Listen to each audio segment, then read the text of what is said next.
Boris Johnson's deal, as it was, wasn't Brexit in any recognisable form at all. It would have meant the European Court of Justice permanently having jurisdiction over this country. It did not. And you're living in Worthing.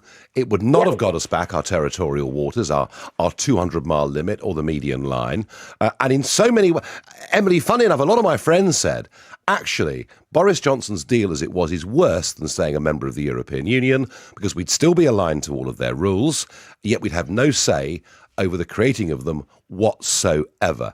And that, Emily, is why I was genuinely cheered when I heard Boris Johnson say, just before the election, that we will not stay with political and regulatory alignment. And that's the key to all Can I this. just, you don't know about the European Court of Justice's ultimate rule. Can I just make Yes, I do. one point here? Yes, I do. Well, can I just make one point, then you can flash back. Go on. Feel free. The political declaration says that a dispute arising under a future trade deal should not be referred to the Court of Justice unless it relates to a matter of interpretation of EU law. Yes. And then it's not quite what you said. Yeah, and then its ruling will be binding. I quote back to you. But it might not Binding. actually apply to that particular Bind aspect. But the direction of travel is to make the ECJ smaller and to make it shrink. That's the direction of travel, isn't it? But it's not to get rid of it, because they will be the ultimate arbiter of any trade deal we do. We've got so much to talk about. Emily, do you want to come back?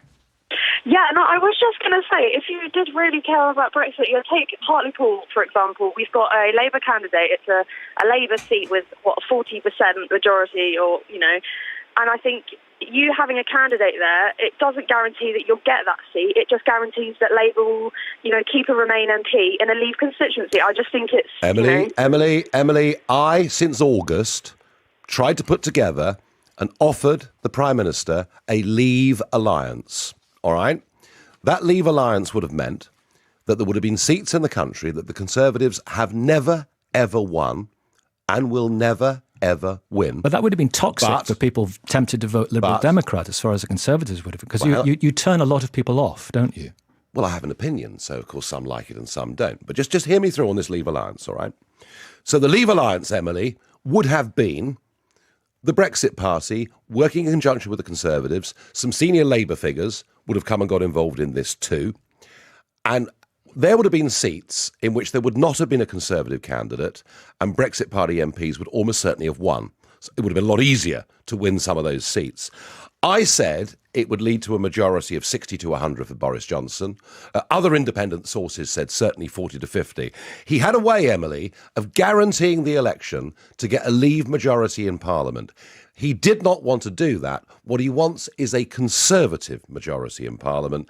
And in doing that, he put the interests of the Conservative Party above the cause of Brexit.